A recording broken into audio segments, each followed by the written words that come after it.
अस्सलाम वालेकुम and hello everyone, welcome back to the channel. We hope आप सब ठीक ठाक होंगे, खैरियत से होंगे। आज इस वीडियो पे हम रिएक्ट करने जा रहे हैं। उसका टाइटल है जी अनसीन सिलेट लोवा छोरा ट्रैवल। अच्छा जी, सिलहट की यहाँ पे बात करें ना तो सिलहट तो इतना खूबसूरत है और ऐसी ऐसी खूबसूरत और नायाब जगह हमारे सामने आ रही है। जेम सामने आ रहे हैं एग्जैक्टली हमारे। मतलब बांग्लादेश पूरा ही बहुत ज्यादा खूबसूरत है, लेकिन अभी यहाँ सिलहट की बात हो रही है ना, तो ऐसी ऐसी जगह हमें देखने को मिलते हैं कि हम लोग हैरान रह जाते हैं। ऐसे नेचर इतनी खूबसूरत है वहाँ पे कि कमाल है। बिल्कुल। और आज की वीडियो भी कुछ इसी तरह से लग रही है। चलते हैं, चल के वीडियो देखते हैं, उसके बाद करते हैं discussion। चलने से पहले वीडियो को स्टार्ट करें, चैनल में नए तो प्लीज सब्सक्राइब कर लें और बेल आइकन प्रेस करना बिल्कुल मत भूलिएगा। तो चलिए चलते हैं अपनी वीडियो की तरफ और हाँ मैं आपके रिएक्टिंग नेबर्स।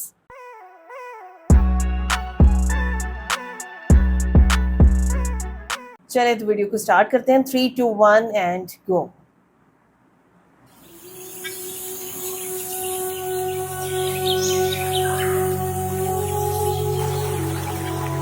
আসসালামু আলাইকুম। সিলেট মানে শুধু জাফলং, সাদা পাথর বা রাতারগুল সোয়াম ফরেস্ট নয়, এই পরিচিত সৌন্দর্যের আড়ালে লুকিয়ে আছে এক অপার বিস্ময় লোবাছড়া, যেখানে নদী, পাহাড় আর প্রাকৃতিক সৌন্দর্য মিলে তৈরি করেছে এক ভিন্ন জগৎ। আর সেই লোবাছড়ার সৌন্দর্যই দেখানোর চেষ্টা করব এই ভিডিওতে। সত্যি বলতে এই জায়গায় পৌঁছানোর আগ পর্যন্ত চিন্তাও করিনি সিলেটের বুকে এতটা অপার্থিব সৌন্দর্য লুকিয়ে আছে। অবাক লাগে এত সুন্দর একটি জায়গা, অথচ শুধু আমি কেন, এখন পর্যন্ত অনেক মানুষ এই জায়গার নাম পর্যন্ত জানে না। আজ আমরা দেখব সিলেট জেলার কানাইঘাট উপজেলার সীমান্ত ঘেঁষা প্রকৃতির এক নীরব বিস্ময় লোবাছড়া। এখানে রয়েছে স্বচ্ছ লোবাছড়া নদী, দিগন্ত জোড়া সবুজ চা বাগান আর এমন কিছু দৃশ্য যার চোখে পড়লে মনে হয় প্রকৃতি যেন নিজের মনের সব রং ঢেলে এঁকেছে জীবন্ত এক ছবি।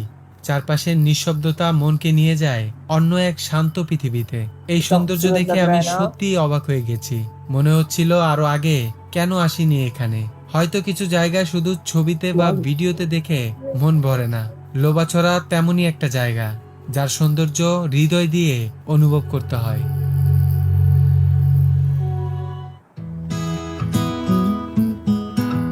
আমাদের আজকের যাত্রা শুরু হচ্ছে ঢাকার সায়দাবাদ বাস টার্মিনাল থেকে।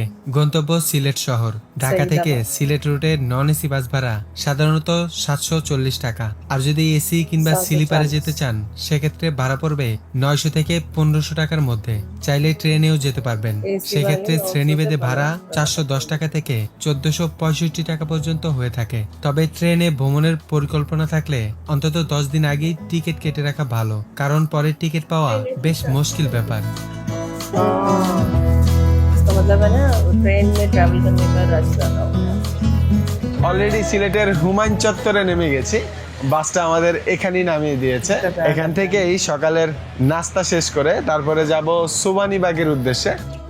अच्छा सर, बांग्लादेश की ग्रीनरी को देखो ना, आपने भी नोटिस किया कलर डिफरेंट है ना, ये ग्रीन बड़ा खूबसूरत सा। हाँ हाँ,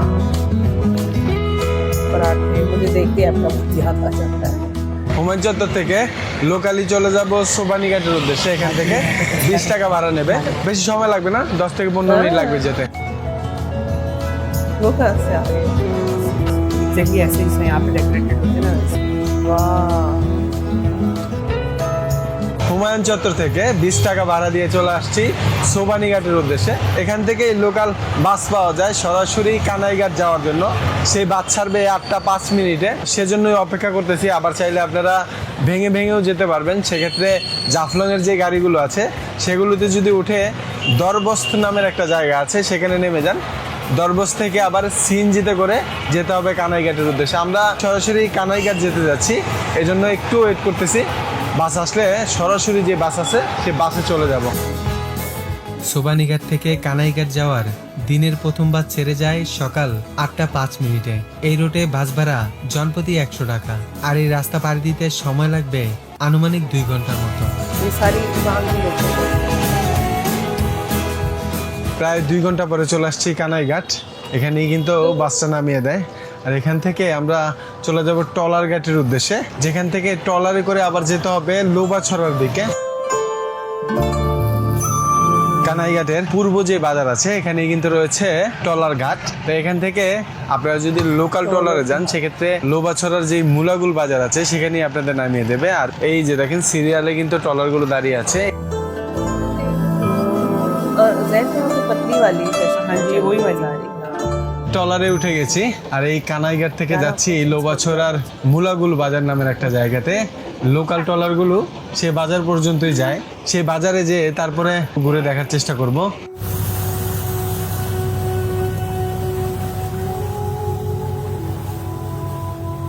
কানাইঘাটের পূর্ব বাজার এলাকায় রয়েছে ট্রলার ঘাট, যেখান থেকে প্রতি 20 মিনিট পর পর ইঞ্জিন চালিত নৌকাগুলো ছেড়ে যায় লোবাছড়ার মুলাগুল বাজারের উদ্দেশ্যে। মূলত ভারতের মেঘালয় রাজ্য থেকে নেমে আসা স্বচ্ছ পানির লোবা নদী এবং সুরমা নদীর সঙ্গমস্থল হয়ে ট্রলারগুলো এগিয়ে চলে। নদীর বুকে ধীরে ধীরে এগিয়ে চলেছে আমাদের ছোট্ট ট্রলার। চারপাশে শান্ত জলরাশি আর হালকা বাতাসের ছোঁয়া, ইঞ্জিনের মৃদু শব্দের সাথে মিশে আছে প্রকৃতির অপার নীরবতা।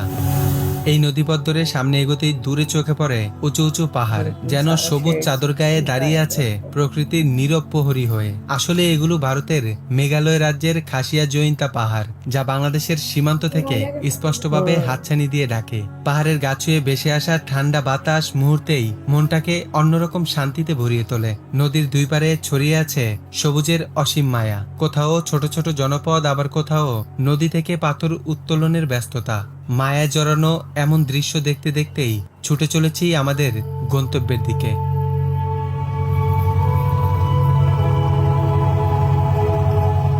ये मोटी रोड पे जाना है ना। কানাইঘাট থেকে চলে আসছি মুলাগুল বাজার। আর এই যে দেখেন এটা হলো সেই মুলাগুল বাজার। এখানে আসতে 80 টাকা করে জনপ্রতি ভাড়া দেওয়া লাগছে। এখান থেকেই এই মুলাগুল বাজার থেকেই একটা বাইক ভাড়া করে নেব, তারপরে ঘুরে দেখবো এই লোবাছড়ার আসল সৌন্দর্য। মুলাগুল বাজার থেকে 1000 টাকায় লোবাছড়ার সৌন্দর্য দেখার জন্য একটি বাইক ভাড়া করে রওনা দিয়েছি সীমান্তবর্তী একটি গ্রামের দিকে। कैसे बाइक पे थे यहाँ पे? জিরো পয়েন্ট কতক্ষণ লাগবে এখান থেকে? এখান থেকে গাড়িতেই সামনে মনে হলে যাওয়ার পরে তো আর এইদিকে আর রাস্তা নাই, বুঝছেন? আমরা পাহাড়ের দিকে উঠে যাবো। পাহাড়ের দিকে উঠলে মনে করেন 30 মিনিট হাঁটা লাগবে পাহাড়ের উপরে দিক। 30 মিনিট হাঁটা লাগবে আমাদের। জি জি।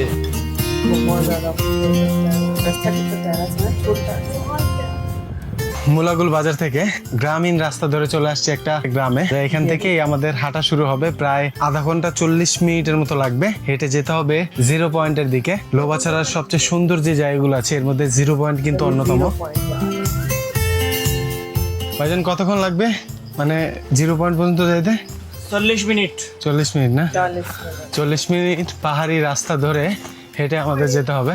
এই গ্রামের নাম হলো বড় গ্রাম। আর এই গ্রাম থেকে আমরা হাঁটা শুরু করছি। 40 मिनट नेटिव से ये उठे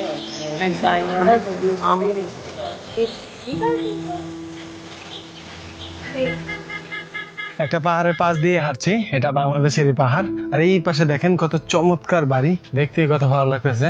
একদম সবুজের মাঝখানে 2-3টা বাড়ি। আর এই যে এই রাস্তাটা ধরে আমরা সামনের দিকে এগিয়ে যাচ্ছি।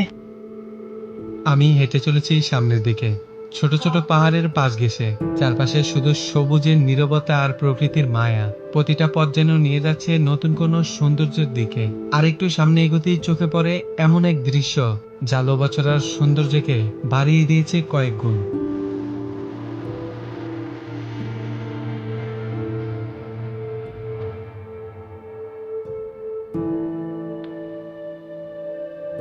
এই রাস্তা দিয়ে আমরা উপর থেকে নিচের দিকে নামলাম। এখানে দেখেন লোবাছড়া যে নদীটা আছে সেটা দেখা যাচ্ছে। আর ওই যে দূরে দেখা যাচ্ছে মেঘালয়ের উঁচু উঁচু পাহাড়গুলো। আমরা কিন্তু আরো কাছে যাব। আর ওই দিকে রয়েছে জিরো পয়েন্ট।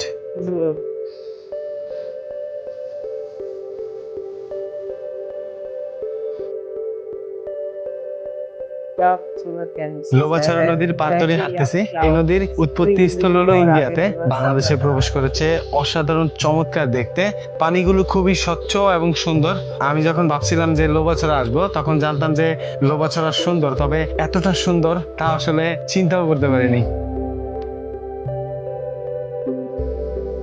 নদীর তীর ঘেঁষে এগিয়ে চলেছি জিরো পয়েন্টের দিকে।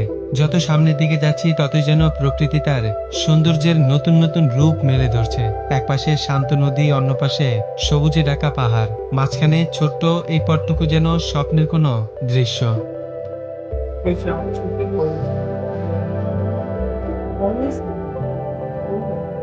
ইন্ডিয়া বাংলাদেশের একদম বর্ডারে কিন্তু আমরা আছি। আর এটা কি বলে জিরো পয়েন্ট। লোকাল লোকেরা মাছ ধরতেছে। বড় বড় যত পাহাড় আছে সেই পাহাড়গুলো ইন্ডিয়াতেই পড়েছে। তবে এখান থেকে দেখতে কিন্তু চমৎকার লাগে। অসাধারণ সুন্দর এই লোবাছড়া নদী। আর সামনে একটা ঝুলন্ত ব্রিজ আছে যেটা ইন্ডিয়াতে পড়েছে। জিরো পয়েন্টে দাঁড়িয়ে সামনে দেখা যায় ভারতের বিশাল সব পাহাড়। দূর থেকে চোখে পড়ে দুইটি পাহাড়কে যুক্ত করা একটি সুন্দর ব্রিজ। চারপাশের সবুজ আর নদীর দৃশ্য মিলে জায়গাটাকে করেছে অসম্ভব সুন্দর। তবে এটি সীমান্তবর্তী এলাকা হওয়ায় এই সৌন্দর্য দূর থেকেই উপভোগ করতে হয়।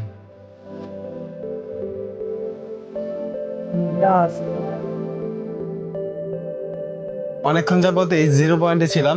চমৎকার একটা জায়গা, মানে আপনারা আসলে মুগ্ধ হয়ে যাবেন। এখন একদম যে সৌন্দর্যটা আছে সেটা কিন্তু দেখতে পাবেন। এখানে একদমই পর্যটক নেই বললেই চলে। এখন পর্যন্ত এই জায়গাগুলা পর্যটকদের কাছে তেমন বেশি পরিচিত না, মানে পর্যটক আসে না বললেই চলে। এই সৌন্দর্য দেখলে কখন যে সময় চলে যায় তা বোঝা যায় না। তবে আরো সুন্দর কিছু জায়গায় যেতে হবে, দেখতে হবে প্রকৃতির অপরূপ সুন্দর রূপ। তাই ফিরে যাচ্ছি সেই একই পথে যে পথে এসেছিলাম।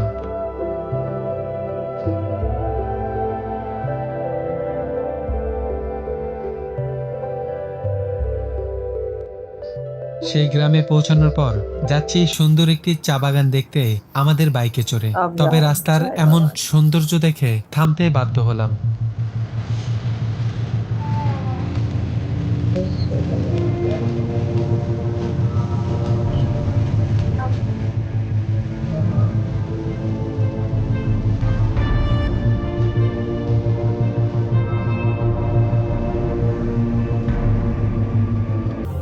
সামনে হলো লোবাছড়া নদী আর আমার পিছনে আছে লোবাছড়া চা বাগান।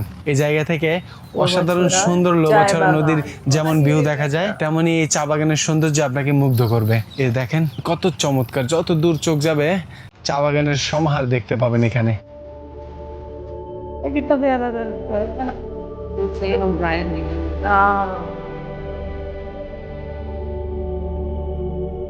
লোবাছড়া চা বাগান প্রকৃতি প্রেমীদের জন্য সত্যি এক দারুণ জায়গা। চারপাশের সবুজ পাহাড়, শান্ত নদী আর বিস্তীর্ণ চা বাগান মিলিয়ে তৈরি হয়েছে এক অপূর্ব প্রাকৃতিক সৌন্দর্য। ব্রিটিশ আমলে প্রতিষ্ঠিত এই চা বাগান সিলেট অঞ্চলের পুরনো চা বাগানগুলোর মধ্যে একটি। এখানে উৎপাদিত চা দেশের বিভিন্ন স্থানে সরবরাহ করা হয়। লোবাছড়া নামটি এসেছে পাশ দিয়ে বয়ে যাওয়া লোবাছড়া নদী থেকে। নদীর স্বচ্ছ পানি, পাথর আর পাহাড়ি পরিবেশ এই জায়গাটিকে আরো বেশি আকর্ষণীয় করে তুলেছে। বর্ষাকালে নদীর সৌন্দর্য কয়েক গুণ বেড়ে যায়, আর শীত এলে চারপাশে ছড়িয়ে পড়ে এক শান্ত নীরবতা। এই এলাকার সবচেয়ে সুন্দর দিক হলো এখনো এখানে প্রকৃতির আসল সৌন্দর্য অনেকটাই অক্ষত রয়েছে। শহরের কোলাহল থেকে দূরে এসে মনে হয় যেন প্রকৃতির খুব কাছে চলে এসেছি। যারা প্রকৃতি, নদী আর নিরিবিলি পরিবেশ পছন্দ করেন তাদের জন্য অবশ্যই লোবাছড়া চা বাগান এসে একবার হলেও ঘুরে দেখা উচিত।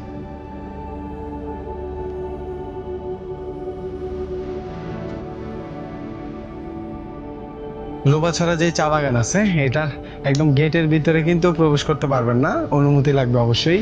এটার যে মালিক আছে তার। গেটের বাইরেও অনেক চা বাগান আছে, সেখানে আপনারা চাইলে ঘুরে দেখতে পারবেন।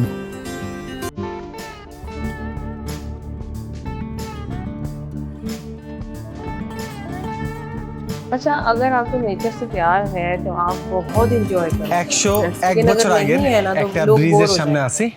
এই যে দেখেন, এটা ব্রিটিশ আমলে বানানো এই ব্রিজটা। 1925 সালের এপ্রিল মাসে এই ব্রিজটা কিন্তু উদ্বোধন করা হয়। এখন পর্যন্ত প্রায় 101 বছর হয়ে গেছে। এখন পর্যন্ত এই ব্রিজে মানুষ চলাচল করে, তবে একেবারে ভাঙাচোরা হয়ে আছে এখন। আর এই ঐতিহাসিক ব্রিজটা দেখার জন্যই এই জায়গাটাতে আসলাম। একদম পাশেই কিন্তু যেই চা বাগানটা আছে, এখান থেকে 5 মিনিট লাগে এখানে আসতে। আপনারা আসলে দেখে যেতে পারেন।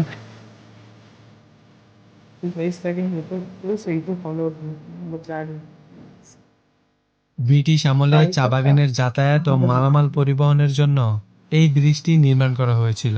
এত বছর পেরিয়ে গেলেও আজও ব্রিজটি দাঁড়িয়ে আছে, তবে ব্রিজটি এখন একদমই ভাঙাচোরা। চারপাশের সবুজ চা বাগান, নিচ দিয়ে বয়ে চলা নদী আর পাহাড়ি পরিবেশ জায়গাটিকে আরো বেশি সুন্দর করে তুলেছে। এখানে দাঁড়ালে মনে হয় যেন সময় কয়েক দশক পেছনে ফিরে গেছে। ব্রিটিশ আমলের সেই ইতিহাস আর প্রকৃতির মায়াবী সৌন্দর্য একসাথে মিলেমিশে তৈরি করেছে অন্যরকম এক অনুভূতি। বর্তমানে এই ব্রিজটি শুধু স্থানীয় মানুষের চলাচলের পথ নয়, সাথে ইতিহাসের সাক্ষী হয়েও দাঁড়িয়ে আছে।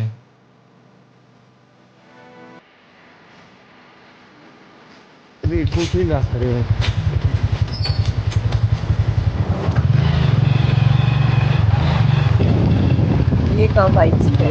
মঙ্গলপুর সেই গ্রামে চলে আসছি। ये देखो कितना মানে खूबसूरत लग रहा है। চমৎকার কিছু দৃশ্য দেখতে পাবেন এই জায়গা থেকে, অসাধারণ দেখেন। আর এই পাশে ছোট ছোট কিছু ঘরবাড়ি রয়েছে, এই পাশেও আছে, এই পাশেও আছে, মানে সম্পূর্ণটা মিলেই এই মঙ্গলপুর। আর এখানে যারা বসবাস করে সবাই কিন্তু গারো সম্প্রদায়ের। সামনে যে পাহাড়গুলো দেখতেছেন এগুলো কিন্তু ইন্ডিয়াতে পড়েছে। আপনাদের বাড়ি কি এদিকে? আপনাদের এখানে কয়টা ফ্যামিলি থাকে এই গ্রামে?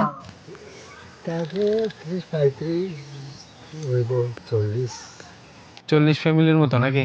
আর সবাই কি গারো সম্প্রদায়ের আপনারা না? সব গারো না? আপনাদের ধর্ম কি? খ্রিস্টান। আমরা আসছি ঘুরতে আপনাদের এখানে।